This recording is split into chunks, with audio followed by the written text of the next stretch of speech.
Buenas noches con todos. Vamos a empezar la primera exposición, lo que sería la segunda unidad, que corresponde con el tema de amputaciones.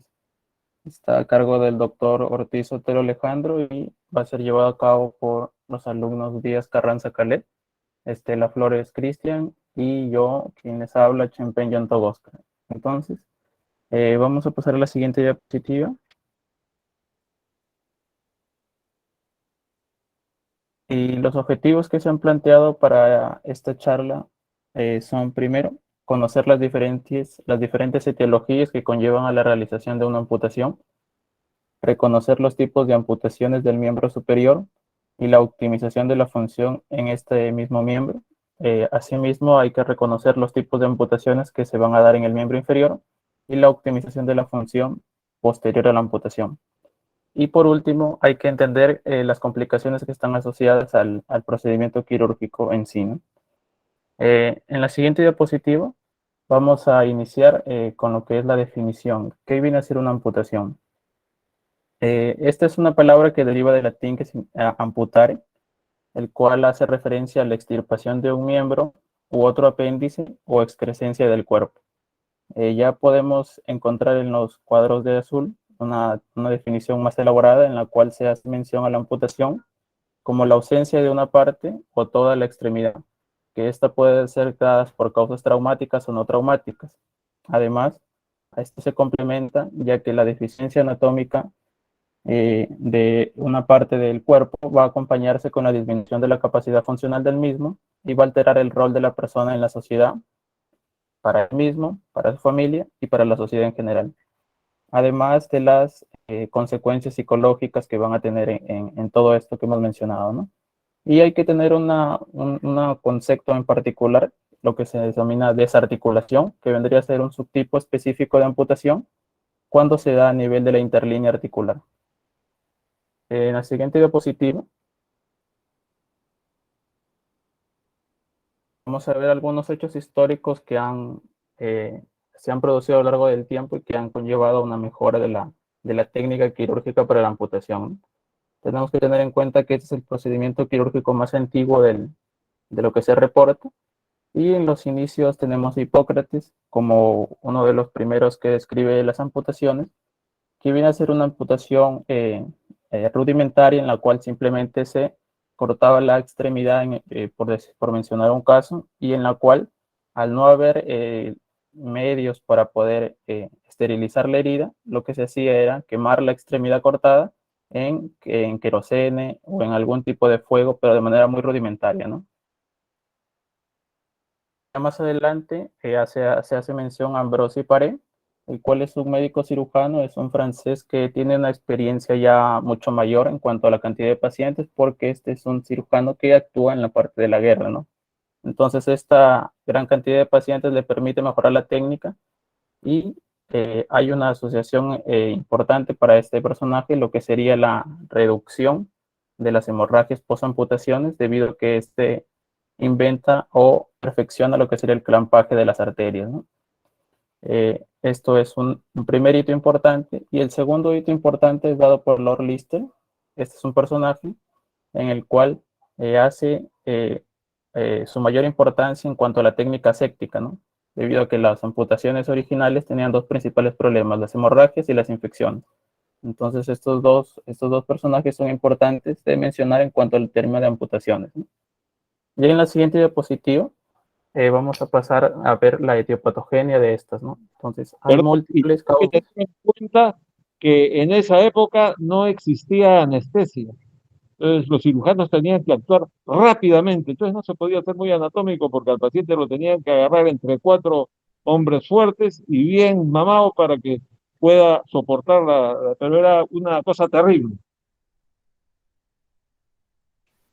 Ajá, así es. Lo que menciona el doctor es cierto. Ya luego, a partir del siglo XIX, es donde empiezan a aparecer los primeros usos de anestésicos.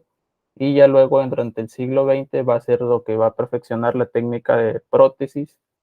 Primero las técnicas quirúrgicas de amputaciones y subsecuentemente las prótesis que se van a poder presentar en estos pacientes, ¿no?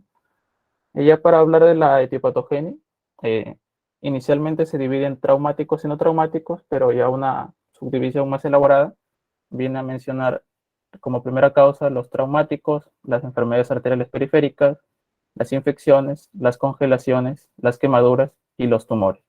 Entonces, para hablar de la primera etiología, vamos a pasar a la siguiente diapositiva, en la cual tenemos a los traumatismos, ¿no? Los traumatismos son la primera indicación de amputación en los pacientes jóvenes. Esto es muy importante debido a que es lo que más los pacientes más frecuentemente van a llegar a emergencias, y esto es dado por accidentes, específicamente accidentes laborales y accidentes de tránsito, y en las zonas de conflicto armado pues también van a haber este tipo de traumas, ¿no? En la imagen de la derecha podemos ver una paciente mujer de 25 años en la cual sufre un accidente.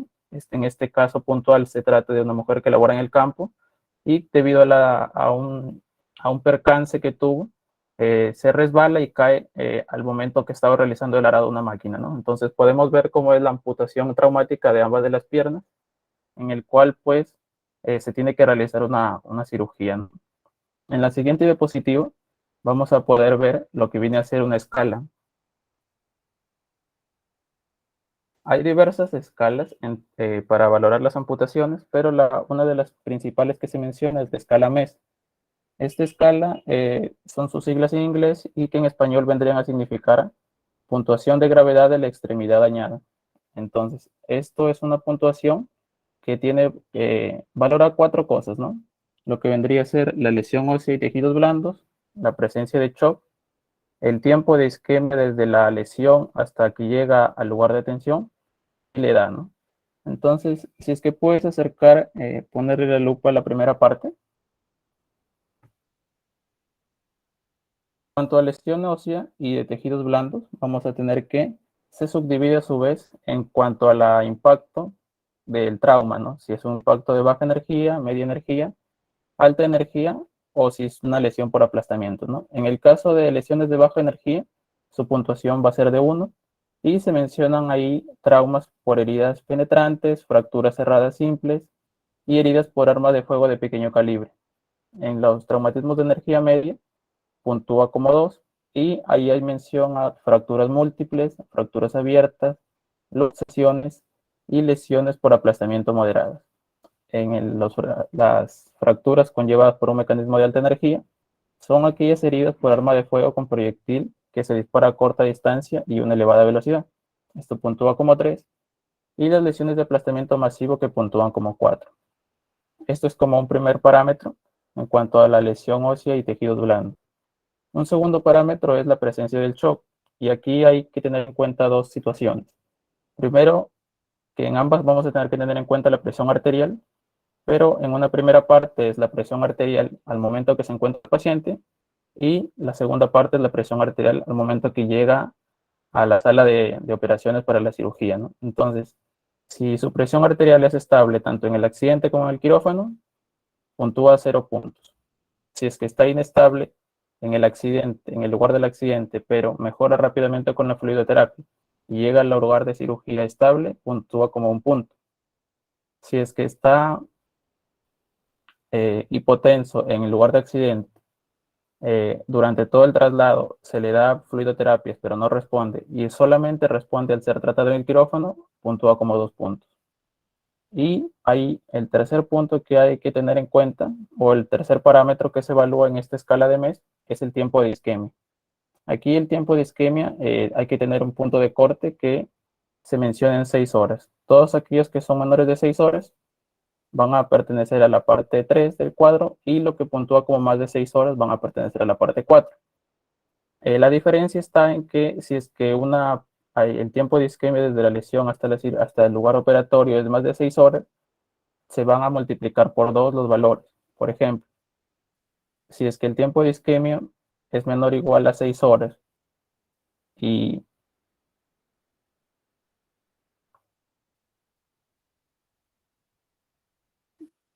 acércalo, por favor. Si es que es menor o igual a 6 horas, si el miembro ha mantenido pulso y no hay signos de isquemia, es 0 puntos. Si es que es leve, es que hay pulsos disminuidos, pero no hay signos de isquemia. Es moderado si es que no hay pulso tras la medición con el Doppler, hay un relleno capilar mayor a 2 segundos, hay parestesias o hay una actividad motora. Y es grave y puntúa como 3 puntos si es que no hay pulso, el miembro está paralizado, frío y sin relleno capilar. Si es que cualquiera de estos 4 parámetros se dan con un tiempo de isquemia mayor de 6 horas, lo que se va a hacer es multiplicar por 2.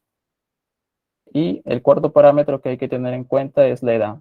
Okay. El punto de corte es 30 y 50 años. Menores de 30 años, 0 puntos. De 30 a 50 años, 1 punto.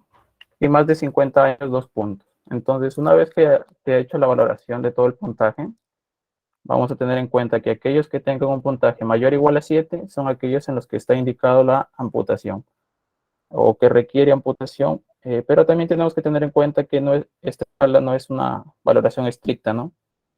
El cirujano, en base al paciente en específico y a la experiencia clínica que pueda poseer, pues va a tener que valorar y hacer un juicio final sobre el puntaje que ha salido, ¿no? Pero lo que se menciona en esta escala de MES es que todo aquello que es mayor o igual a 7 puntos va a requerir una amputación, ¿no?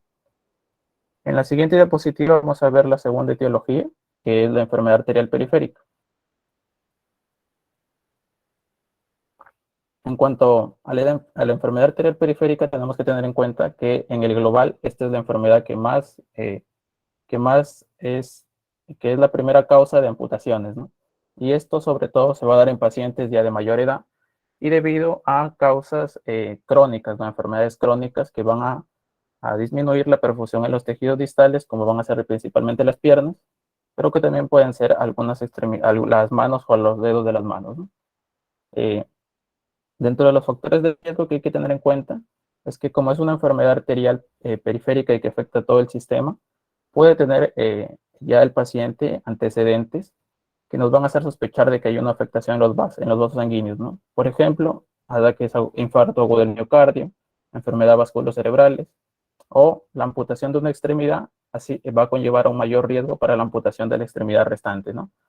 Y dentro de la principal patología asociada a la enfermedad arterial periférica está la diabetes mellitus, ¿no? Que es la que va a ser una causa importante y se reporta que hasta el 50% de los pacientes que van a sufrir amputaciones por esta etiología tienen una comorbilidad de diabetes mellitus. Ahora, esta diabetes mellitus a su vez va a ser si la incidencia va a ser más elevada en aquellos que tengan una diabetes mellitus no controlada o que ni siquiera reciben antidiabéticos ni orales ni insulina, ¿no? Ahí podemos ver en la imagen un paciente que presenta enfermedad arterial periférica, no tiene ningún signo de infección, no hay úlceras, no hay nada, pero hay una hipoperfusión hacia la extremidad distal del cuerpo, ¿no? Entonces, además podemos ver la deformación que presenta el pie del paciente, ¿no? Debido a que los pacientes que presentan diabetes no solamente tienen problemas de vasos sanguíneos, sino que también tienen problemas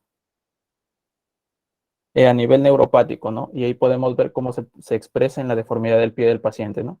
Entonces ese paciente eh, eh, se le hizo una interconsulta a lo que vendría a ser cirugía vascular, que es el que finalmente va mediante los estudios de imágenes, ver si es posible a realizar un shunt o una conexión vascular que permita lo que sería mejorar el flujo sanguíneo de la extremidad y evitar la amputación o al menos retrasarla, ¿no? En este caso específico, se hizo la interconsulta y esto no fue posible, por lo que el paciente pues llegó a la amputación finalmente, ¿no?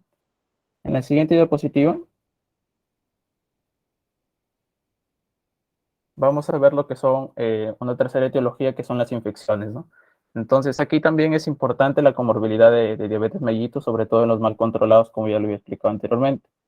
Debido a que ellos tienen múltiples patologías sobre sí, ¿no? Entonces, hay una clasificación clínica que es la clasificación de Wagner, en el cual lo subdivide en 5 grados, ¿no? Entonces, si lo puedes acercar, por favor, vamos a ver que en el grado 0 es una lesión en el grado 0 es un pie el cual no presenta ninguna lesión, ¿no? Pero hay ciertas características de que hay una afectación pero que es muy incipiente, ¿no? Como los callos gruesos sobre la cabeza de los metatarsianos, esta cabeza de metatarsianos prominentes y deformidades óseas simples, ¿no? En el grado 1 hay la presencia de úlceras superficiales, en el grado 2 ya hay presencia de úlceras profundas que van a penetrar la grasa, los ligamentos, pero que todavía no llega al hueso.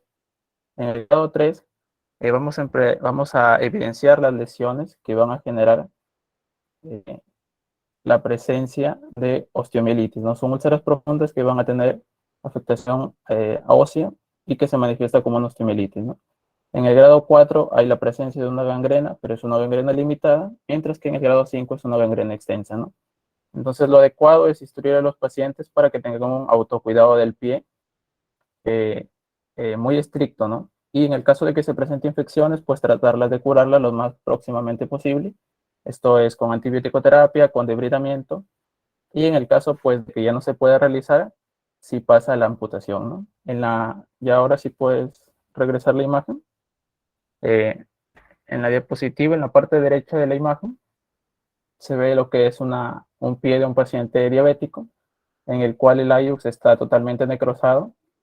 Y en la siguiente diapositiva vamos a ver ya cuando se le hace la amputación, ¿no? Ahí ya se le ha hecho la amputación del IUX y se ha dejado una sutura intraabierta para poder facilitar el drenaje, ¿no?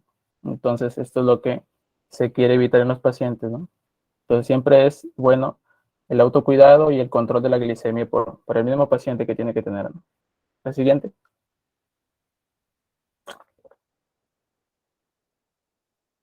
Hay otras infecciones, como la artritis séptica y la osteomielitis, que ya se han tratado durante clase y que también tienen que ser materia de cuidado, ¿no? En el caso de las artritis sépticas, especialmente cuando hay un paciente que tiene un dolor en una articulación, especialmente la rodilla, impotencia funcional, marcadores de reactante agudo elevados, hacen sospechar, ¿no? Y tiene que ser una de las primeras indicaciones o primeros diagnósticos diferenciales, pues esto puede avanzar muy rápidamente y, y generar osteomielitis, ¿no? Y por último, en la parte de infecciones, también hay que tener en cuenta de que hay unas infecciones que se presentan de manera muy aguda, como las miomicrosis, ¿no? En este caso, el paciente, también paciente diabético, que tuvo una herida punzante en la pierna, el cual eh, después de unas horas empieza a manifestar estas características clínicas que se pueden ver en la imagen, ¿no? Hay un enrojecimiento, se menciona el tacto que hay hipertermia, hay la presencia de burbujas, y en el momento que se le realiza la radiografía, ahí con las flechas en rojito se pueden ver burbujas de gas, ¿no? Entonces luego de que se hizo el debridamiento, luego de que se hizo la antibiótico terapia, eh, y se sacaron las muestras previas para el cultivo, se halló Clostridium, ¿no?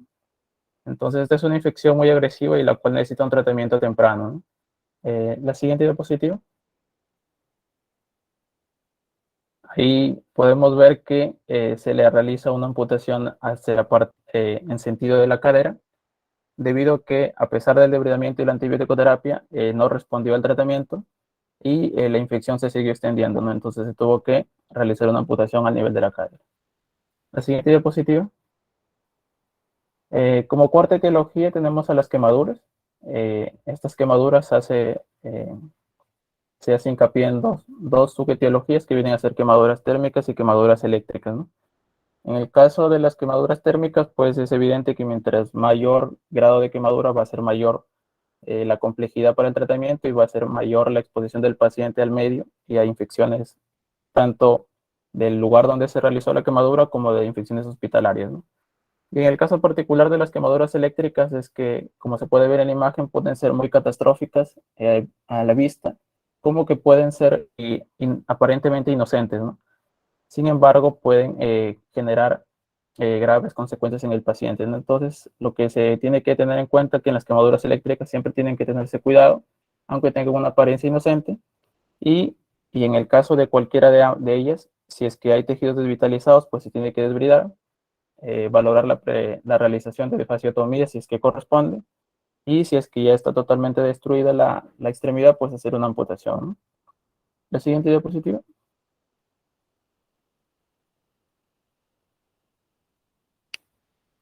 Y también el síndrome compartimental es En el síndrome compartimental, como sabemos, las extremidades y la mayoría de músculos en el cuerpo están divididos en compartimentos, ¿no? Esos compartimentos tienen una presión adecuada en la cual interrelacionan con los músculos adyacentes y que no hay una mayor afectación, ¿no? Sin embargo, cuando hay alguna patología que aumente esta presión, pues va a generar una disminución en la perfusión que se va a manifestar inicialmente como el dolor, ¿no? Hay una hemotecnia para el síndrome compartimental que son las 5 P's, que empieza desde pain, que es el dolor, y que termina con la ausencia total de pulsos, ¿no? Ahora, no se tiene que esperar hasta llegar a la ausencia total de pulsos, ¿no? Sino que una vez que el paciente presenta dolor a una flexoextensión aparentemente leve, hay que hacer sospechar, ¿no? Sobre todo si es que el paciente ha tenido, por ejemplo, hay una quemadura eléctrica que se ve, o si es que el paciente tiene quemaduras circunferenciales, ¿no? Que también es otra causa de síndrome compartimental. En este caso, el paciente que tuvo una quemadura eléctrica por un trabajo, justamente de conexiones eléctricas, se le realizó adecuadamente la técnica para descomprimir y no se llegó a la amputación, ¿no? Pero si es que se hubiese pasado por alto, la isquemia subsecuente hubiese conllevado una amputación, ¿no? La siguiente diapositiva.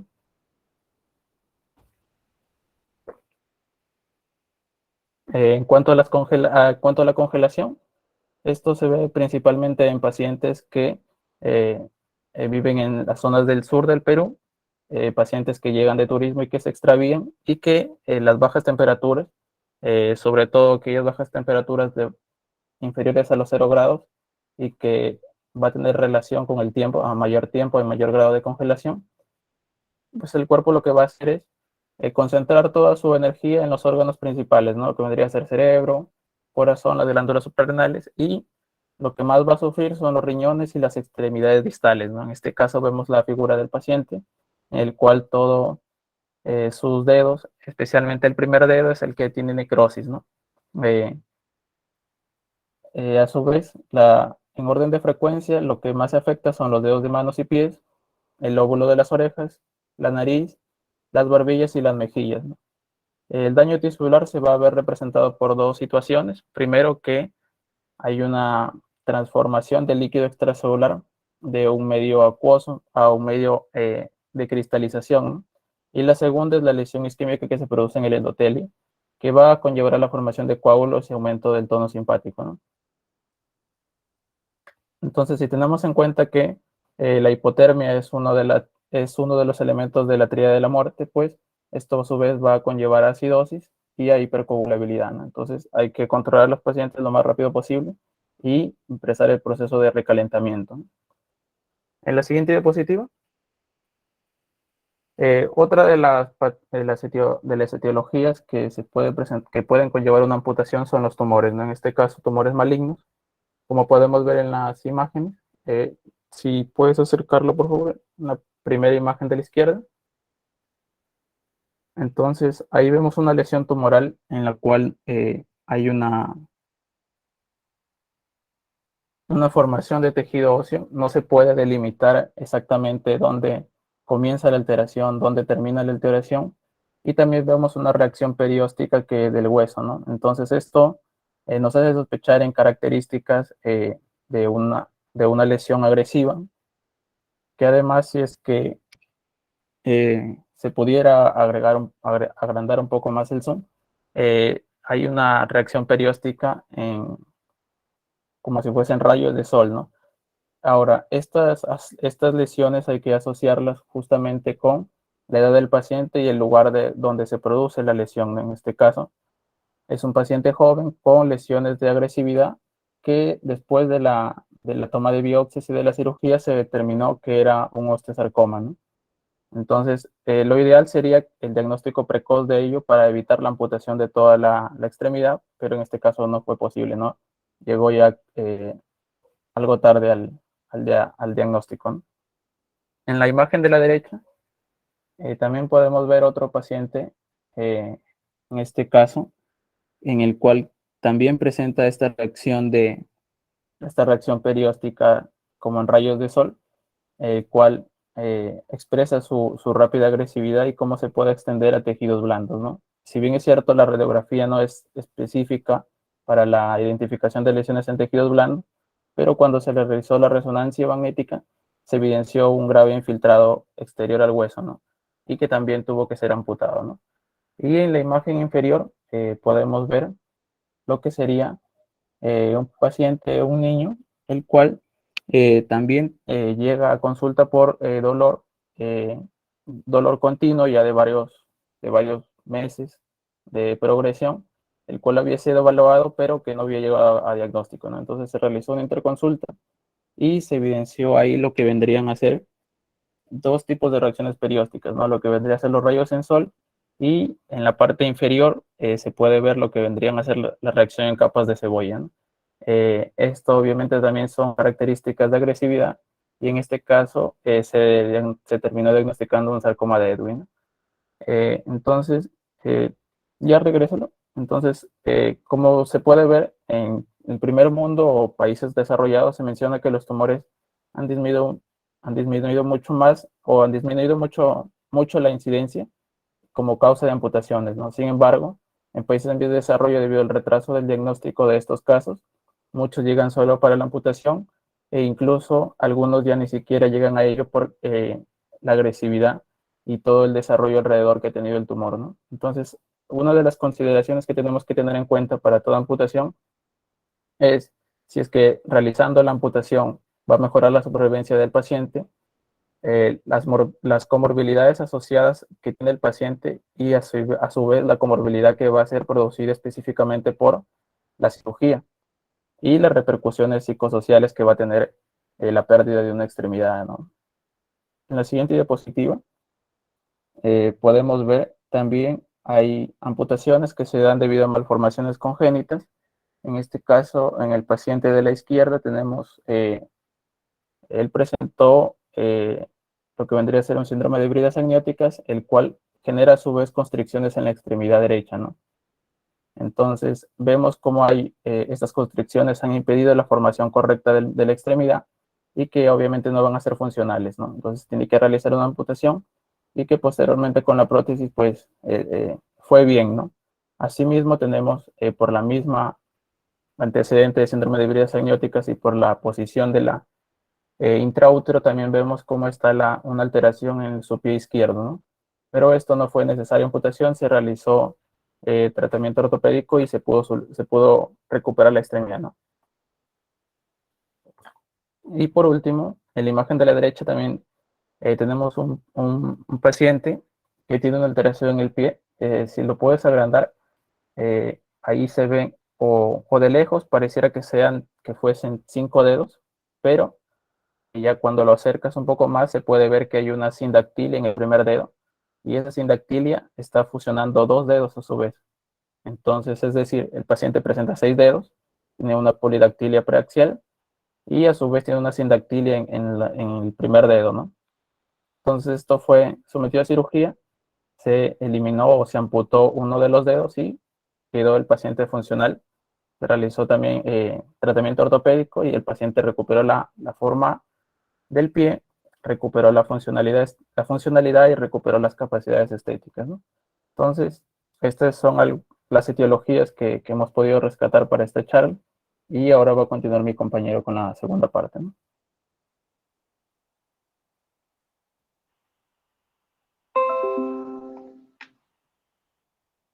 Bien.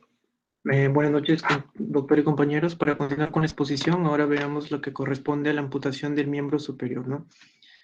En cuanto a la epidemiología, se considera pues a la amputación del miembro superior menos frecuente en comparación con una amputación de la extremidad inferior. Ahora, se dice que entre las principales causas por lo que los pacientes se les llega a amputar en los miembros superiores es básicamente, bueno, en particular en los adultos, son los traumatismos y seguido del cáncer. Y bueno, las amputaciones de la extremidad superior son más frecuentes, dentro de estas, pues las más frecuentes son las de los dedos, y en la mayoría de los casos, aquellas que afectan pues a un único dedo, ¿no? Y se considera que la tasa de amputaciones de la extremidad superior de origen traumático es de 3,8 por cada 100.000 personas, y de estas lo más frecuentes son las de los dedos. Ahora, si excluimos las amputaciones de los dedos, básicamente lo que sigue en frecuencia son las transradiales en el antebrazo y las transhumerales. Se considera que el riesgo de amputación traumática es mucho más alto en los hombres, con una tasa de amputación menor de los dedos y de las manos, unas 6,6 veces mayor que de las mujeres, ¿no? Y ahora, el nivel de amputación en la extremidad superior más frecuente, como también se mencionó previamente, es la transradial, y la menos infrecuente es la desarticulación del codo. Y se dice que la mayoría de los pacientes a los que les suele amputar un miembro superior, pues tienden a rechazar con mayor frecuencia lo que es una prótesis, ¿no? Ahora, en estos cuadritos se pueden observar bueno, también características demográficas del paciente amputado. Este es estadísticas del año 2002 y 2007, de acuerdo a la INR, ¿no? De acuerdo a esto, se puede ver que lo más frecuente, las amputaciones son en el sexo masculino, en un 74%, en comparación de las mujeres, con un 26%, ¿no? Y con respecto a la sociedad económica, en los pobres se suele presentar en un 17,5, pobre en extremo un 57,1 y pobre extremo en un 27,4, ¿no? Y de acuerdo a este estudio, nos da a conocer de que Lima y Callao pues se presenta con mayor frecuencia en comparación a otras partes del Perú, ¿no? De acuerdo a las características clínicas en un paciente amputado, se dice pues que el más frecuente, como se había mencionado anteriormente, son en el miembro inferior, y dentro de las causas pues suelen ser las no traumáticas en un 54,7%, ¿no? En lo más frecuente es encabezando la lista lo que es la angiopatía diabética, ¿no? Y las traumáticas pues con un 45,3%. Ahora, veamos los tipos de amputación del miembro superior. Pues podemos observar las amputaciones parciales, y estas son básicamente aquellas en las cuales hay restos de tejidos que se encuentra, un resto de tejido que se encuentra a medio separado, se podría decir, del cuerpo, ya que se encuentra unido por un pequeño trozo de piel, como se puede observar en la imagen. Y aquellas amputaciones completas son aquellas en las cuales pues parte de la parte amputada se encuentra separada totalmente de lo que corresponde al cuerpo, ¿no? Aquellas amputaciones cerradas son, bueno, aquellas en las cuales se puede formar un colgajo de forma amplia, y pues este puede ser un colgajo cutáneo, un colgajo muscular, y que cierra de forma completa lo que es el extremo distal del hueso. Y aquellas amputaciones que son abiertas, en las cuales pues no es posible tener un colgajo amplio y que cubra pues suficientemente la parte amputada, por lo que ésta está expuesta a diferentes infecciones, traumas y a una destrucción extensa de lo que es el tejido. Tenemos también las amputaciones en tipo guillotina, son aquellas en las cuales pues, los tejidos se suelen cortar con un objeto agudo y la lesión suele ser mínima, y aquellas amputaciones por aplastamiento, en la cual la lesión es provocada pues, por, como se dice la palabra, por el aplastamiento, y pueden convertirse en una lesión simple de tipo guillotina cuando se tienden a limpiar sus bordes, ¿no? También tenemos la amputación por abulsión, que es una de las más desfavorables, ¿no? Por ejemplo, en esta imagen se puede observar en las cuales hay lesiones a distintos niveles, en este caso del brazo y también de la mano, ¿no? Perdón, del antebrazo y también de la mano, ¿no? En este caso se suele llamar pues lesiones en anillo, ¿no? También tenemos las lesiones espontáneas, en las cuales, bueno, la amputación suele ocurrir sin alguna intervención quirúrgica, y suele darse en todo caso pues por algún tipo de patología, por ejemplo la lepra, en diabetes mellitus o en la enfermedad de Buerger, ¿no? Ahora, ¿cuál es el objetivo de realizar una amputación en el miembro superior? Jiménez y colaboradores proponen lo siguiente, ¿no? Que básicamente eliminar lo que es los tejidos gangrenados, aliviar el dolor, conseguir la cicatrización primaria de la amputación la más distal posible, y la rehabilitación máxima tras la amputación. Peleteiro y colaboradores nos dicen que básicamente es la creación de una envoltura estable de tejido óseo y blando que maximice lo que es la función de una prótesis y minimice el dolor, es el objetivo principal cuando se realiza pues, este procedimiento, ¿no? Y Ramos y colaboradores nos dice que la amputación es más eficaz donde menor masa existe, y la longitud más adecuada de un muñón es aquella pues, que conserva mejor lo que es la comodidad y la estética, ¿no? Ahora, ya que hablamos de muñón, hay que entender esto como el extremo distal de lo que es la amputación, ¿no? Y es aquella parte comprendida entre la superficie de sección y la articulación próxima, ¿no? Y la forma ideal que se describe en la literatura es que sea cónica. Ahora, hay diferentes tipos de amputación. Por ejemplo, tenemos amputaciones menores y amputaciones mayores, y esto se toma como punto de referencia a lo que es a nivel de la muñeca. Por debajo de esta, pues serían amputaciones menores, y por encima de esta, amputaciones mayores. Ahora, la que se suele realizar pues, a nivel de la muñeca es básicamente lo que corresponde a la desarticulación de esto, pues, ¿no? Después tenemos la amputación transcarpiana, la amputación transmetacarpiana, la amputación transfalángica y la desarticulación del dedo, considerada pues como amputaciones menores. Y amputaciones mayores tenemos las amputaciones transradiales, la desarticulación del codo, la amputación transhumeral y la desarticulación del hombro, ¿no? De acuerdo a Meyers y colaboradores, nos dice que dentro de las amputaciones del miembro superior, las más comunes suelen ser la amputación transradial, aquella por debajo del codo, y la amputación transhumeral por encima del codo, ¿no? Ahora, un punto importante que se tiene que tener en cuenta cuando se realiza una amputación del miembro superior es un principio básicamente que siempre se tiene que considerar o se tiene que lograr que se preserve lo que es la mayor longitud del miembro, ¿no? Y también que se considere, o que se requiera pues un gran rango de movimiento, es lo que lo que se prefiere, ¿no? En este caso, pero ¿cómo se puede lograr? Y esto es maximizando lo que es la longitud del muñón. Y para esto, pues, es importante el nivel elegido de la amputación. Este es un punto crucial. Por ejemplo, en aquellas amputaciones transradiales, aquellas que se encuentran más próximas a lo que es el codo, pues tienden a disminuir lo que es la movilización de rotación, y lo que es de pronación y supinación. En este caso, en esta imagen se puede observar aquellas que se encuentran, por ejemplo, en un antebrazo normal. Aquellos que se encuentran pues en la articulación de la muñeca, la rotación va a ser aproximadamente de 180 grados y a medida que va acercándose al codo va reduciéndose hasta 55, ¿no? Sin embargo, en un paciente amputado, se reduce a 120 a nivel de la articulación del cúbito y el radio, y a medida que se acerca al codo, pues incluso llega hasta el 0, ¿no? 0 grados. Ahora, se dice que en la amputación humeral la preservación de la longitud, en este caso, suele ser también importante, sobre todo para dar lugar a lo que es el movimiento de las prótesis posteriormente. También hay que tener en cuenta lo que es el movimiento del codo, ¿no? Ya que si se realiza una amputación proximal a lo que no se podrá realizar movimientos tanto de flexión y de extensión al momento que el paciente pues use lo que es la prótesis, ¿no? En esta diapositiva se pueden observar dos cuadros, los cuales muestran lo que es la clasificación de las amputaciones del miembro superior, y tenemos dos clasificaciones, una clasificación anatómica de Oxford y una clasificación topográfica de Schwartz. En este caso, bueno, yo le voy a hablar sobre la clasificación topográfica de Schwartz, ¿no? Y el procedimiento es el siguiente. Em, Bueno, como ya lo había mencionado, hay dos tipos de amputaciones, las menores y las mayores, ¿no? Por lo general, las amputaciones mayores casi siempre se realizan bajo anestesia general. Sin embargo, en ocasiones se realizan pues amputaciones menores con anestesia local. Hay que también conocer ciertos conceptos, como por ejemplo lo que corresponde a la cobertura del muñón, y eso básicamente es la que les había mencionado pues al inicio, ¿no? Que generalmente se suele utilizar una incisión tipo boca de pez, que contrasta con los colgajos más largos que se usan a menudo en las amputaciones de los miembros inferiores, ¿no?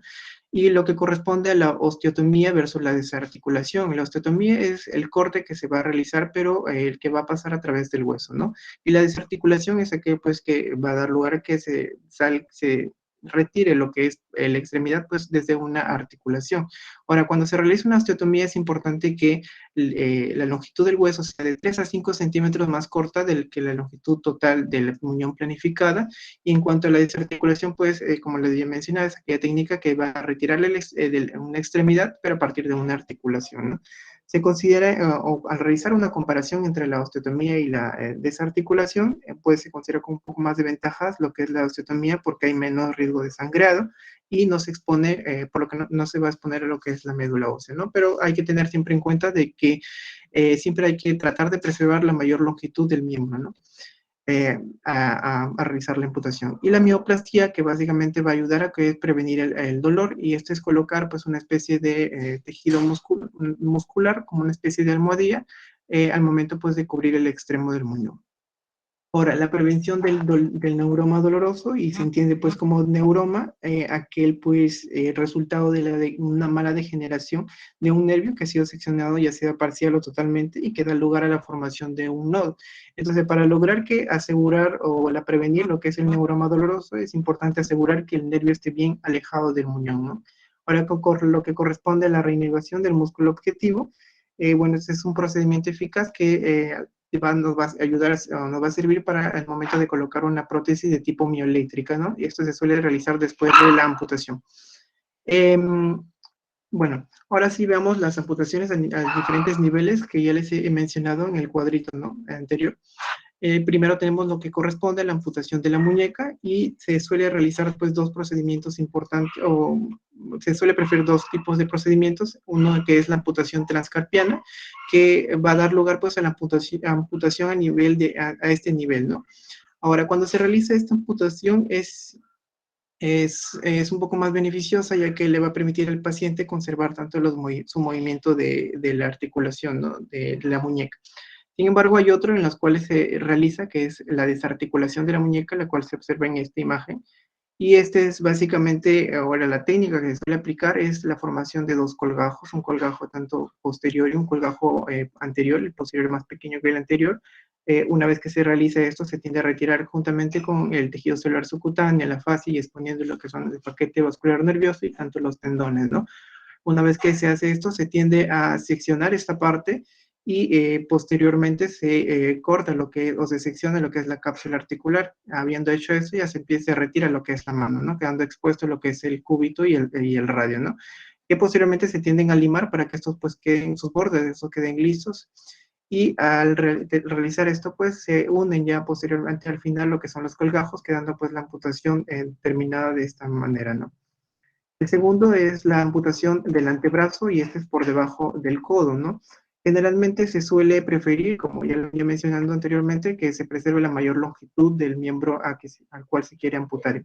Ahora, sin embargo, si es que la extremidad o la vascularización de la extremidad superior se encuentra muy afectada, pues es preferible realizar la amputación a nivel del tercio medio o del tercio distal, ¿no? Sin embargo, ya cuando se encuentra mucho más comprometida, se puede realizar por la amputación proximal a lo que es del codo, ¿no? Ahora, cuando se realiza la amputación muy próxima a lo que es el codo, se suele dejar un muñón muy pequeño por debajo de de unos 3.8 a 5 centímetros de largo. Ahora, lo importante también de tener en cuenta es que siempre hay que tratar de preservar lo que es la articulación del codo. Ahora, la técnica que se suele realizar en este caso, en esta imagen, se puede observar, este es una amputación a nivel del tercio distal del antebrazo. A este nivel que marcan los puntos, bueno, se suele también realizar dos colgajos, un anterior y uno posterior, y posteriormente se tiende a retirar conjuntamente con el tejido celular subcutáneo y la fascia, exponiendo lo que son tanto los músculos y el paquete vascular, que posteriormente se tienden a seccionar, ¿no? Cuando ya se realiza, ahora cabe recordar que los músculos se seccionan muy distales a lo que es donde se va a cortar el hueso, ¿no? Ahora, al realizado esto, se secciona lo que son todos los huesos y se procede pues a lijar para que estos queden un borde liso. Ahora, luego se realiza pues la sutura de los músculos formando un muñón y por último se suturan lo que son los colgajos que se había formado al inicio, quedando pues la amputación terminada de esta manera, ¿no? Siguiendo, tenemos la desarticulación del codo. Se dice pues que esta es una excelente amputación, ya que va a permitir a las prótesis agarrarse muy fuerte o con gran fuerza lo que son los cóndilos humerales y va a permitir lo que es la rotación del humeral, ¿no? Y para que ésta pueda transmitirse lo que son a las prótesis. Ahora, cuando se suele realizar una amputación proximal a lo que es el codo, bueno, generalmente pues la rotación que se observan no puede transmitirse a los que son las prótesis, ¿no? Es por eso que no se prefiere y en lugar de esto, pues se realiza lo que es la desarticulación del codo. Y la técnica, pues, es básicamente realizar también dos colgajos y se va a empezar, pues, a seccionar los músculos, en este caso los músculos flexores en la parte medial, y posteriormente el paquete vascular nervioso, se secciona también los tendones tanto del bíceps, del braquial y el nervio radial y también el tendón del tríceps, ¿no? Por último, se secciona lo que corresponde a los músculos, a la parte lateral, a los músculos extensores en estos casos. Luego de haber realizado esto, se tiende a suturar tanto los tendones del bíceps y de braquial y posteriormente del tríceps y se secciona encima de esto lo que corresponden a los músculos tanto flexores y extensores y por último ya se sutura lo que son los colgajos que se habían hecho al inicio, ¿no? Ahora lo que corresponde a la amputación del brazo es por encima del codo. Bueno, se puede definir esto, aquella amputación que se realiza cualquier amputación situada pues entre la región supracondilia del húmero y el nivel del pliegue axilar, ¿no? En este caso, en esta imagen se puede observar una amputación por encima del codo, nivel supracondilia. También se realizan 2 colgajos y se empieza a seccionar los músculos de la parte media, ¿no? Y posteriormente lo que corresponde es, o se empieza a seccionar lo que es el tendón del tríceps, ¿no? Y es cual se va a utilizar posteriormente para un colgajo, ¿no? El paquete vascular nervioso y luego el tendón del tríceps se une a la fascia profunda y forma cubriendo lo que es el hueso, ¿no? Que se había seccionado previamente, ¿no? El cual también se tiende a limar para que quede con un borde liso. Y por último ya se cubre la amputación con los colgajos cutáneos que se habían formado al inicio. Ahora lo que corresponde a la amputación del hombro, en este caso se va a realizar pues este tipo de incisión, el cual parte desde el apófisis coracoide, rodea lo que es el borde anterior del deltoides, hasta llegar a su inserción y posteriormente va por la parte posterior, por el borde posterior del deltoides, y otra incisión que va, intersecta lo que es la primera incisión y pasa por la línea axilar hacia la parte posterior, ¿no? Ahora, al realizar esa incisión, se levanta lo que corresponde a la piel, al tejido celular subcutáneo y también a las fascias, quedando expuesto lo que es el paquete vascular nervioso y los músculos, ¿no? Entonces, una vez se realizado esto, pues, y que se hayan seccionado los músculos, se secciona lo que corresponde en este caso bueno, en esta es una amputación del hombro, pues a nivel del cuello quirúrgico. Se corta esta parte y cuando ya se secciona lo que es el hueso, pues se lima y se tiende posteriormente a unir el músculo formando una especie de colgajo y por último ya se une lo que corresponde a la piel, quedando la amputación de esta manera, ¿no? Hay otra amputación del hombro, en este caso lo que corresponde a la desarticulación del hombro, también se realiza la misma incisión, se deja expuesto lo que corresponde al paquete muscular, el paquete neurovascular, que también se tienden a seccionar, ¿no? Una vez hecho esto, se da lugar a una rotación interna de lo que es el hueso, el húmero, para dar lugar a la sección de los tendones supraespinoso, infraespinoso y redondo menor y a la cápsula posterior, ¿no? Una vez que se ha hecho esto, se rota se da lugar a una rotación externa del húmero para seccionar lo que es, pues, el músculo subescapular y la cápsula anterior, ¿no? Hecho esto y seccionado la cápsula, se retira lo que es todo el miembro superior y posteriormente ya se sutura lo que es el músculo y la piel, ¿no? Quedando pues la amputación de esta manera. Ahora lo que corresponde a la amputación de la cintura escapular, también bueno, en este caso se puede definir como la amputación de la cintura escapular, aquella que se estirpa pues toda la extremidad superior y el hombro en el espacio entre la escápula y la pared torácica, ¿no? Por lo general está indicado pues en el tratamiento de tumores malignos y que no se puede retirar por otras técnicas, ¿no? En este caso se puede utilizar dos abordajes, un abordaje anterior y un abordaje posterior al momento de realizar la amputación de la escápula, ¿no? En este caso, esta imagen muestra pues una amputación con un abordaje anterior, en el cual se puede realizar pues esta incisión, dando lugar a que una vez que se realiza pues la incisión, se retrae lo que es la piel, quedando expuesto lo que es los nervios y los músculos, y se secciona lo que es la clavícula, ¿no? Seccionada la clavícula, a ver, seccionada la clavícula, se empieza a seccionar lo que es la cobertura pectoral, ¿no? Esta se eleva y expone lo que son los vasos y los nervios que se tienden también a seccionar. Y una vez que se realice quedando pues de esta manera, y una vez que se seccionan los vasos y los nervios, se seccionan ya los músculos que sujetan a la escápula, o una vez que se realiza o que se hace este procedimiento, pues ya se tiende a sacar todo pues todo el miembro superior desde la escápula, ¿no? Por último se sutura y queda pues ya la amputación de esta manera, ¿no? Ahora, con respecto a la amputación de la mano, esta está indicada solamente cuando hay una pérdida irreversible de la vascularización, ¿no? Hay que tener en cuenta 5 elementos importantes, 5 elementos tisulares importantes en la mano, lo cual es la piel, el tendón, el nervio, el hueso y la articulación. Y se dice cuando 3 o más de estos están comprometidos, básicamente el paciente va a requerir o hay que empezar en una amputación, ¿no? En el cual se pueden utilizar ciertos elementos particulares, ya sea un injerto, un neuro o tenorrafia o la fijación ósea. Hay un punto importante que se tiene en lo que es la amputación de la mano, que es siempre tratar de preservar el tejido viable lo más que se pueda y conservar lo que es la pinza y la prensión, ¿no? Y para que se pueda dar esto es necesario que asegurar siempre lo que es el dedo pulgar, ¿no? Ahora, en niños es muy raro observar una amputación de mano, a menos de que tenga algún tipo de complicación que ya lo va a requerir. Y en cambio, en cuanto pues se va a realizar una amputación de un solo dedo en aquellos pacientes que más de 50 años en los cuales se hayan comprometido o se hayan seccionado ambos nervios digitales y también se hayan seccionado ambos tendones, ¿no? Ahora, en cuanto a la amputación de los dedos, hay principios importantes que se tienen que tener en cuenta. Por ejemplo, uno de ellos es que se tiene que tener un colgajo cutáneo volar largo, lo suficientemente como para cubrir la superficie volar y también el muñón, y que los extremos de los nervios digitales se tienen que estirpar siempre a 6 milímetros por extremal al colgajo y siempre se tiene que cauterizar o tener en cuenta lo que es la cauterización de las arterias digitales para posteriormente hacer un buen cierre y dar un buen control de las hemorragias, ¿no? Y que los tendones flexores y extensores se tienen que desplazar en sentido distal para que se retraigan estos en sentido proximal. Ahora, en cuanto a la amputación del pulgar, bueno, en cuanto a este no se debe considerar pues la reamputación a nivel proximal para el cierre, ¿no? Ya que el pulgar no se debe acortar nunca.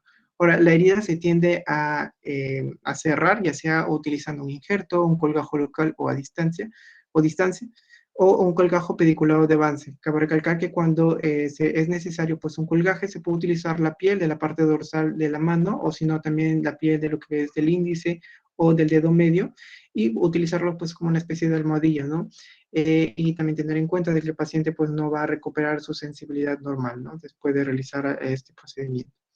Para lo que corresponde al cuidado postoperatorio, ahora hay que tener en cuenta que hay que tener un buen control de lo que es el edema, ¿no? Después de haber cerrado la piel y para tener pues un buen control es necesario aplicar un apósito de muñón compresivo bien acolchado, ¿no?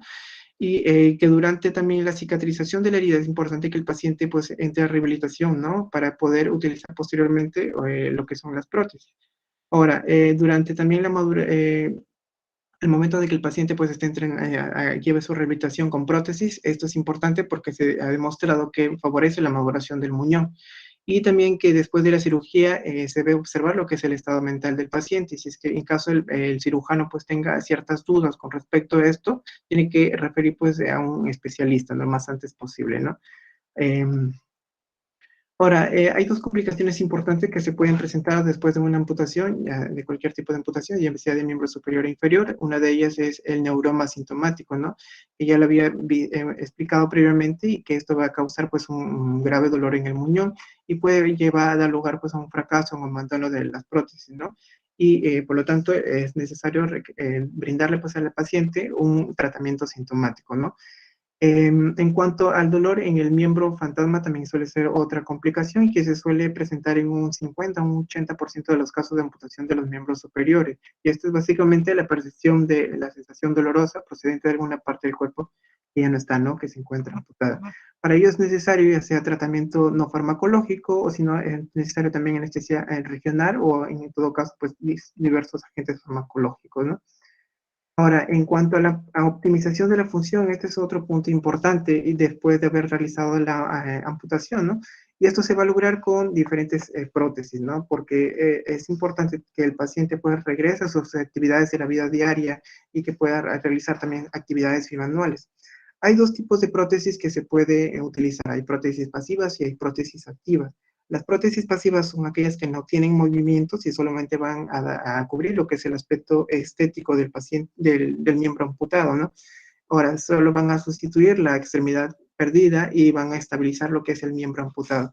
En cuanto a las prótesis activas, estas van dirigidas sobre todo a brindar funcionalidad a la extremidad o al segmento amputado. Van a reforzar lo que es la musculatura del miembro residual y van a fortalecer también las articulaciones del paciente, ¿no? Ahora ya por último, veamos lo que corresponde a los componentes de la prótesis. Estos tienen 4 componentes en sí, ¿no? El encaje externo, un sistema de suspensión y el dispositivo terminal, ¿no? Como se pueden observar en las imágenes, en este caso es una prótesis de la desarticulación del codo, el cual se puede visualizar lo que es el encaje, la interfase y el dispositivo terminal, el cual puede ser una mano o una mano mecánica, una mano eléctrica o entre otros, o un garfio, ¿no? Si es que se puede decir de acuerdo a la literatura. Y esto es con respecto a amputación inferior. Bien, para continuar con amputación del miembro inferior, nosotros sabemos que, bueno, ¿puedes continuar, por favor? Bueno, la amputación de la extremidad inferior se realiza para quitar o extirpar tejido isquémico, tejido infectado, tejido necrótico o que haya sido por un tumor que no tiene ya chance de tratamiento médico, ¿no? Entonces, en ocasiones amputación del miembro inferior resulta más beneficioso y no se tiene que tomar como un efecto del fracaso de la medicina, más que todo porque muchas veces esto salva la vida del paciente. Es como que se prefiere desarticular o que el paciente tenga, por ejemplo, si es por un accidente de tránsito o un accidente de alto impacto, que se pierda bastante cantidad de sangre o haya una infección generalizada. En cuanto a la epidemiología, bueno, los mayores estudios que se realizan en amputaciones de miembros inferiores es en recuentos de estudios de los veteranos de Estados Unidos, en el cual el 82% de amputaciones se deben a enfermedades vasculares. Es por eso que muchas veces el cirujano cardiovascular trabaja en conjunto con el traumatólogo. El 22% se debe a traumatismos y de estos el mayor porcentaje resulta, como lo mencioné, de accidente de tránsito o accidente de alto impacto. Y entre el 4% compartidos, cada uno 4% están enfermedades congénitas no tratables y a tumores no resecables. ¿Puedes continuar, por favor? Bien, entonces la amputación del miembro inferior tiene varios niveles a los que se puede realizar. Ya, si podemos hacer un símil con lo que explicó mi compañero del miembro superior, se hace una transmetatarsiana, otro nivel de cóndilos, otro nivel más arriba superior, o si no, se puede realizar una desarticulación de la cadera, que es la eliminación completa del miembro inferior, ¿no? Entonces, realiza por medio de diversas técnicas, a nivel, por ejemplo, óptimo de la pierna, que es 14 centímetros desde la interlínea de la rodilla, como lo menciona ahí en la diapositiva, o practicar una técnica de SAM, que es una supramalleolar, siempre teniendo en consideración el principio que también lo mencionaron en la amputación de miembro superior, en tratar de conservar la mayor cantidad de tejido posible, ¿no? Continúa, por favor. Bien, acá observamos varios niveles de las amputaciones. ¿Puedes aumentar por favor, en la imagen de la derecha? Bien, tenemos acá a nivel, como lo mencionó, ¿no? Arriba es la desarticulación completa, luego abajo el mínimo equipable o el mínimo bien equipable, que es básicamente los centímetros que tenemos que tener en consideración para asegurar la cantidad de tejido, y teniendo en cuenta también lo que es técnicamente necesario para resecar el miembro inferior, perdón, ¿no? Si nosotros, debido al traumatismo, se realiza al nivel, por ejemplo, óptimo, que sería ahí, se recomendaría realizarle unos 5 centímetros sobre ese nivel, asegurando lo del colgajo, sino el corte de boca de pescado o, bueno, el colgajo posterior y anterior para no darles esos pónimos. Y teniendo en consideración también las ramas vasculares, ¿no? Continúa en la siguiente diapositiva, por favor. Bien, entonces la técnica de SIME o de SIME, como se puede ver, es el transmaleolar que se puede hacer y como toda técnica quirúrgica tiene sus ventajas y sus desventajas, ¿no? Las ventajas que tiene es que deja un muñón largo con óptimo brazo de palanca, es decir, que obedece el principio de dejar la mayor cantidad de tejido posible para, bueno, por cuestiones se menciona, ¿no? Por cuestiones de funcionalidad, por cuestiones de estética y hasta inclusive psicológicas del paciente, pues, apoya su uso, ¿no?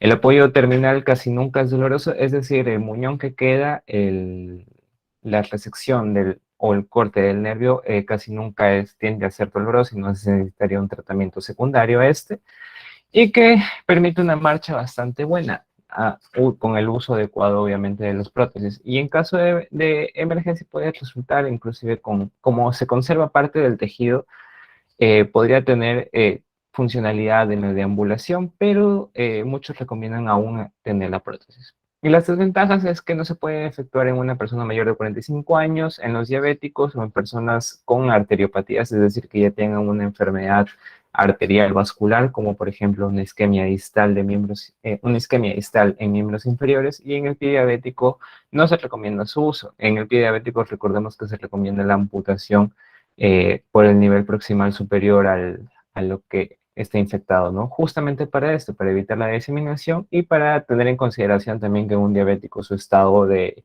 inmunológico es bajo y tiende a ser, además de sumado, perdón, a las microangiopatías y las macroangiopatías que tienen, ¿no?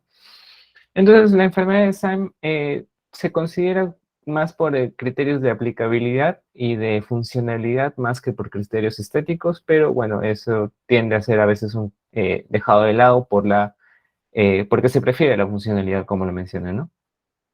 Continúa, por favor. Bien, en cuanto a la desarticulación de la cadera, está considerado dentro de las amputaciones mayores, como lo mencioné antes, se prefiere o se realiza cuando ya no ya no es considerable salvar a todo lo que es el miembro inferior o cuando el daño ha sido a nivel de fémur o a nivel isquémico arterial, ¿no?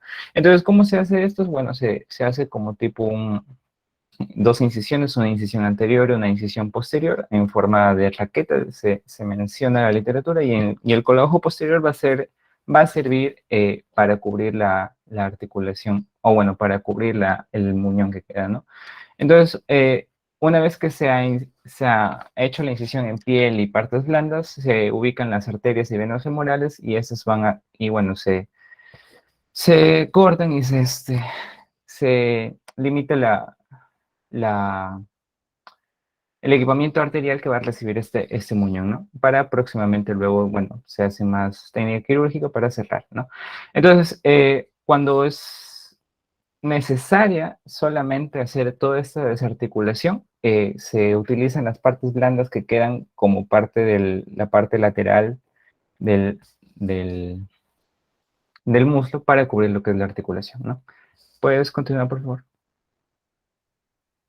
Bien, entonces, en cuanto a las técnicas del miembro inferior, ya hemos ido viendo a unas dos, que es la técnica de Simon, de Sime, como se puede llamar, y la técnica de la desarticulación de la cadera, que es la que es una amputación mayor, como lo mencioné, y usualmente no se toma tanta en consideración porque se intenta salvar la mayor cantidad de tejido posible, pero las amputaciones mayores que están por encima del tobillo son la desarticulación de la cadera, ya anteriormente mencionada, la amputación por encima de la rodilla en accidentes traumáticos o en isquemias, la propia desarticulación de la rodilla, es decir, se está quitando la parte distal del miembro inferior y la amputación por debajo de la rodilla.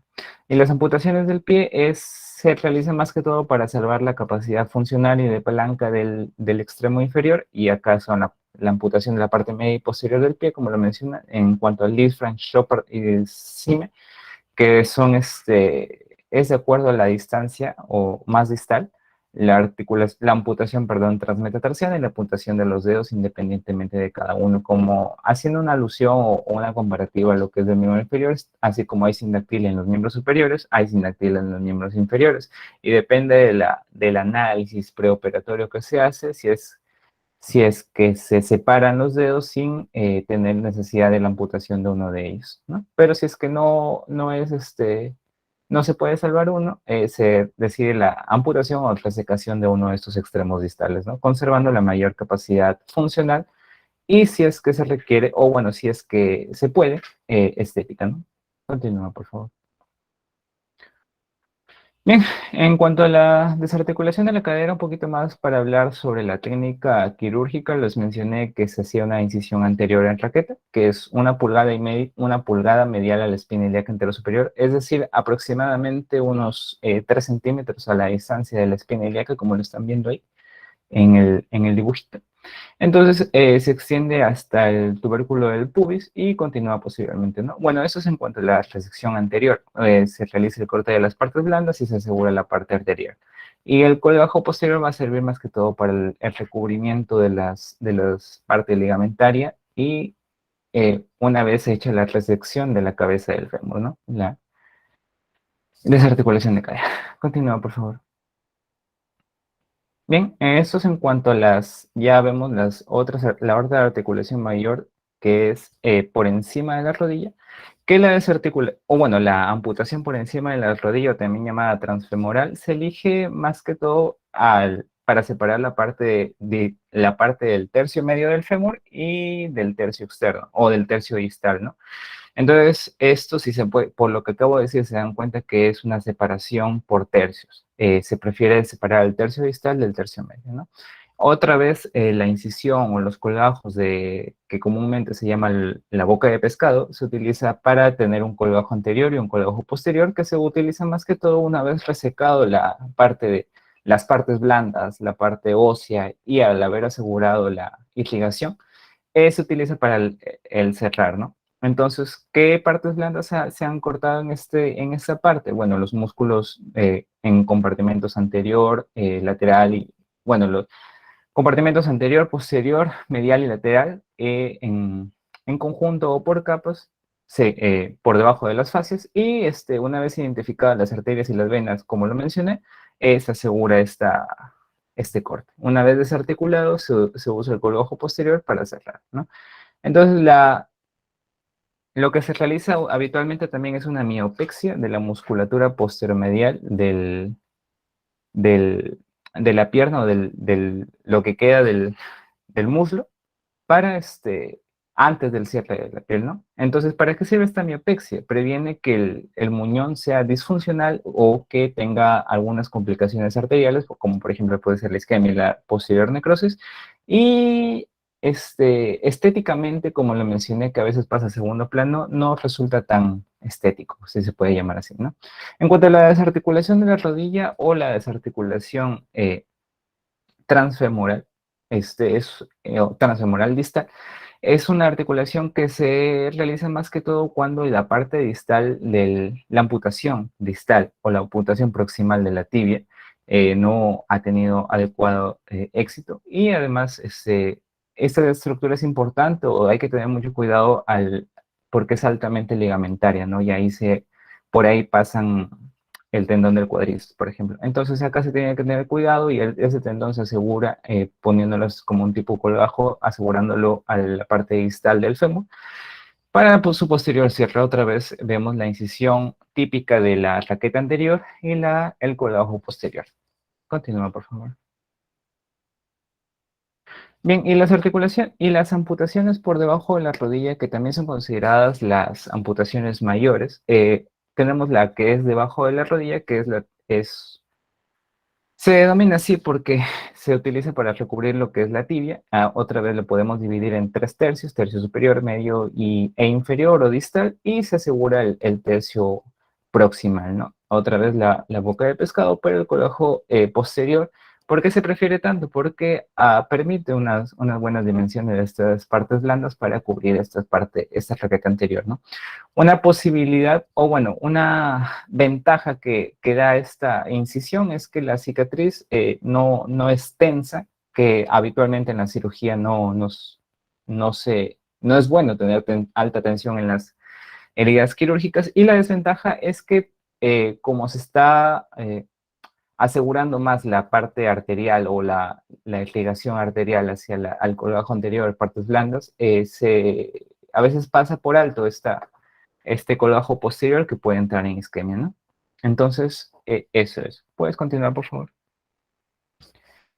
En cuanto a la amputación del pie, esos ya no pertenecen a las amputaciones mayores, perdón, y acá vemos más que todo, tenemos que tener en consideración a qué nivel se está haciendo. Tenemos la de Chopard o Chopard, perdón, de proximal a distal, la de simio, la de Syme, que lo mencioné, que es ya seccionando la parte distal de parte tibia y peroné, que no es tan estético, pero que queda con cierta acción de la palanca inferior. La de Chopard, que es un poco más proximal, la de Lisfranc, que es transmetatarsiana, y la transmetatarsal, pero en el tercio medio, si se pueden dar cuenta, ¿no? Entonces, estos más que todo se utilizan para cuando hay isquemias distales, y a veces para cuando hay pie diabético, pero ahí se tiene en consideración más que todo la ESIME. ¿Por qué? Porque para evitar la diseminación de la infección, ya sabemos que es por anaerobios, para que se diseminen por la parte arterial, entonces se prefiere reseccionar todo. Desobedeciendo un poco lo que es la ley de quitar la menor cantidad de tejido posible, ¿no? Continúo. Bien, ya que tenemos un poquito más de la técnica quirúrgica que se está realizando, por ejemplo, podemos hablar un poquito de la transmetatarsiana que podemos ver en la parte derecha, que es apropiada o se utiliza más que todo para heridas que involucran toda la parte anterior del pie. Podemos, por ejemplo, ver en lesiones de alto impacto de motocicleta, cuando se va más que todo en la parte del piloto, del conductor, cuando se tiene un choque directo, ¿no? Un choque directo anterior y el pie queda atrapado entre las palancas de la moto, perdón. Entonces, en cuanto a esto, se prefiere porque, bueno, se asegura la parte arterial, la parte de nerviosa se secciona un poco antes para no tener la complicación el síndrome de muñón fantasma o el dolor. Y otra vez el colgajo posterior se utiliza para cubrir la parte anterior de la incisión, ¿no? Entonces, esta incisión que se realiza en la parte media se toma como referencia al primer metatarsiano y se hace un corte transversal por el dorso del pie hasta la cara lateral del quinto dedo, ¿no? Como estamos viendo ahí. Entonces, esta incisión se realiza transeccionando la parte media de los metatarsianos para luego ese colgajo posterior que realizamos al principio, cubrir toda la extremidad o todo el muñón. Continúa, por favor. Bueno, y esto es la amputación de los dedos, que también se tiene que tener en consideración cuál de los dedos, si es la parte del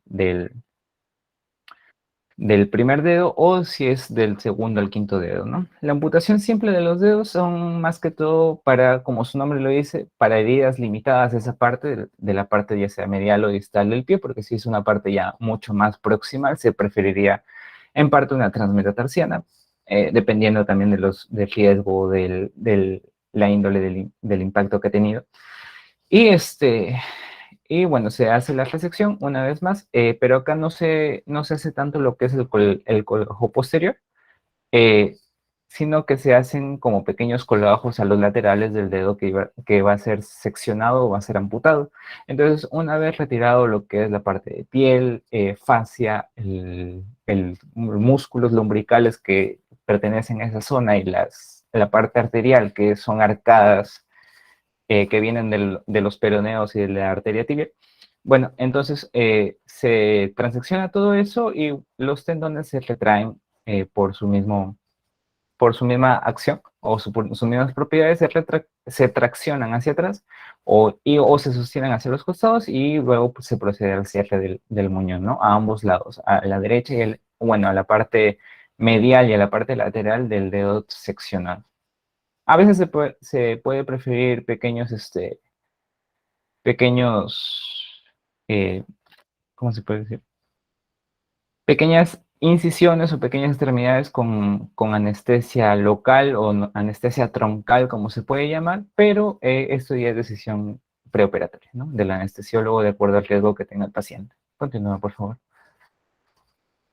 Bueno, en cuanto a los cuidados postoperatorios que se tiene que tener en el paciente, bueno, tenemos que tener en consideración el cuidado de la herida, que después de la amputación, la incisión se debe examinar diariamente por eso está en hospitalización para buscar signo de infección o signo de flebosis, como se puede llamar, que son el eritema, el calor o si es que la herida está drenando. Que drene la herida y que esto lo vamos a ver en el cuidado hospitalario que está botando como pus o secreciones o que moje las gasas. Tenemos que nosotros esperar y realizar curaciones diarias hasta que ya no elimine esta sustancia de drenaje, ¿no? Para heridas abiertas o para las amputaciones mayores como la desarticulación de la rodilla, se tiene que hacer un cuidado mucho más extenuante y además si es que vemos presencia de crepitaciones, de isquemia, de necrosis, o inclusive si vemos al paciente en un estado séptico, quiere decir que se ha descompensado o que hay una infección que no hemos tomado por consideración, ¿no? En cuanto al dolor de muñón, el dolor agudo del muñón después de una amputación tiene que desaparecer gradualmente en un periodo de aproximadamente 3 semanas, más o menos. Y si no desaparece, es lo que se considera, podría ser un neuroma del muñón, que es lo que más se tiene en cuenta, o si no, puede ser un dolor isquémico propio del muñón, que si es que no se tenía un adecuado cuidado al realizar el corte o al estabilizar la irrigación arterial hacia la extremidad que ha quedado premuñón, entonces ahí sí ha entrado en isquemia, necrosis y se tendría que reevaluar. Continúa, por favor. Bueno, y esto es en cuanto en los cuidados ya a posteriori, una vez que ya salió de la hospitalización, en cuanto a la carga del peso y de la deambulación, que es que esa extremidad por un tiempo no tiene que soportar peso, no tiene que soportar el peso del total del paciente, ya que las extremidades inferiores habitualmente hacen eso, y los que se prefiere la movilidad del paciente, se podrían utilizar las prótesis, ¿no? De diversos tipos, las prótesis externas, que son las más comúnmente utilizadas, aunque obviamente también hay prótesis biomecánicas. Continúa, por favor. Bien, en cuanto a optimización de las funciones, como lo mencioné, es las transmetatarsianas o las de dedo único del pie son las que menos van a requerir el uso de prótesis, ya que no se ha reseccionado la porción hasta la sección calcáneo-estragaliana, que es la que soporta la mayor carga de peso de todo el cuerpo, pero sí se han seccionado los arcos, así que se tendría que tener una rehabilitación adecuada, y en los pacientes que han tenido la desarticulación de toda la extremidad, la transfemoral distal o por debajo de la rodilla, esos sí van a tener que requerir una prótesis si es que desean optimizar sus funciones, o si no, tendrían que utilizar deambuladores como las típicas muletillas, ¿no? En cuanto a estas prótesis que se requieren, pueden ser las típicas, que son de un material sintético de metal y habitualmente también de plástico, o si no, si es que se tienen más recursos, una prótesis biomecánica que aún está eh, en innovaciones constantes, ¿no? Que obedecen a la misma respuesta neuronal motora del paciente, en cierto grado, obviamente. No es como la extremidad real. Continúa, por favor. Bueno, y esto es los factores que se tienen en consideración que se tienen que tener en consideración que un paciente no podría requerir o no podría llegar a utilizar una prótesis, que es que si es que esa articulación o si es que esa extremidad no lo ha usado tanto, o por ejemplo si es un dedo, no se podría requerir una prótesis. Si es una articulación por encima de la rodilla, a veces es mejor usar los deambuladores como las muletillas. Si es que es una edad mucho mayor, ya que puede tener problemas con la adaptación más que todo. Si es que el paciente no es funcionalmente activo, o si es que no realiza un trabajo, por eso que muchas veces se prefieren esto en pacientes jóvenes, y de enfermedades de las arterias coronarias, ya que la mayor presión en lo que es el muñón puede llevar a mayor necrosis y mayor necesidad de prótesis, pero esta vez de manera más proximal o inclusive hasta la resección de toda la extremidad inferior, ¿no? Continúa, por favor. Entonces, como conclusiones del presente seminario son que existen múltiples causas que pueden llevar a la realización de una amputación, ya sea de miembro superior o de miembro inferior, y entre ellas son tumores no resecables, la congelación, las quemaduras, las infecciones, las enfermedades arteriales, y entre de los más frecuentes, los traumatismos de alto impacto, ¿no? Y entre los procedimientos realizados de miembro superior tenemos que es la cobertura del muñón, la osteotomía con desarticulación, la mioplastía, la reenervación del músculo objetivo, con la prevención del neuroma sintomático, ¿no? Y que este es de manejo difícil. Continúa, por favor. Bien, en cuanto a las amputaciones mayores, son aquellas que se realizan por encima del tobillo. Acá estamos hablando del miembro inferior, y que incluyen la desarticulación de la cadera. A su vez tenemos por encima y por debajo de la rodilla, de acuerdo a las características del hecho que llevó a la amputación. Y entre las que están del pie, tenemos la del medio pie y del retropié, entre ellas la de Siemens, la de Lisfranc y la de Chopard. Y las complicaciones de la amputación son comunes e incluyen complicaciones médicas relacionadas más que todo con afecciones persistentes. Estas son las enfermedades arteriales o enfermedades isquémicas distales y complicaciones locales. Acá podemos hablar más que todo de las infecciones posteriores y también el el neuroma del muñón que queda. Siempre recordando que muchas veces la amputación no ha sido el fracaso de la parte cardiovascular, la parte cardiológica o el fracaso de la medicina, como se puede llamar, sino que más que todo se realiza para salvar la sobrevida, para tener en cuenta la sobrevida a posterior del paciente y que esa enfermedad arterial isquemizante no progrese hasta una porción más proximal del miembro, ya sea superior o inferior, y que secundario al traumatismo evite la pérdida mayor de sangre y que lleve un paciente a un shock hemorrágico. Y eso sería nuestro seminario de hoy. Muchas gracias. Muy bien, espero que le haya sido muy útil. Ustedes ven cómo la amputación no es un fracaso, sino es una técnica más para salvar la vida de un paciente. Tengan en cuenta que gracias a las amputaciones abiertas en épocas antiguas, la sobrevida de todos los heridos en las guerras y en los combates cambió de un 25% a un 75% de sobrevida. Entonces, no quiere decir que amputación es un fracaso, sino es una técnica más.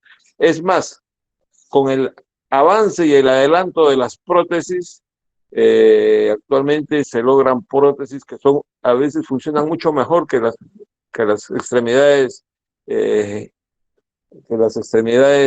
naturales, ¿no es cierto? Ustedes han visto que esos corredores que usan esas prótesis de titanio por amputaciones por debajo de rodilla, saltan tremendamente y dan una velocidad digamos, que ya quisiera tener una persona con sus dos piernas. Entonces, es una cosa que la tecnología está ayudando también en este aspecto. Y por otro lado, no se olviden que hasta en la Biblia menciona esto de la amputación. Acuérdense ustedes que dice, si tu mano o tu pie te hacen caer en pecado, córtatelos y échalos lejos de ti. Es mejor que entres al reino de los cielos sin un brazo o sin una pierna antes de que te pierdas en el infierno. Entonces, vean ustedes cómo las amputaciones es una técnica más, muy útil. Y además ya saben también que existen amputaciones congénitas, que también tenemos nosotros que ver con cierta frecuencia. Muy bien, espero que haya comprendido esta clase que es muy útil y será hasta la próxima.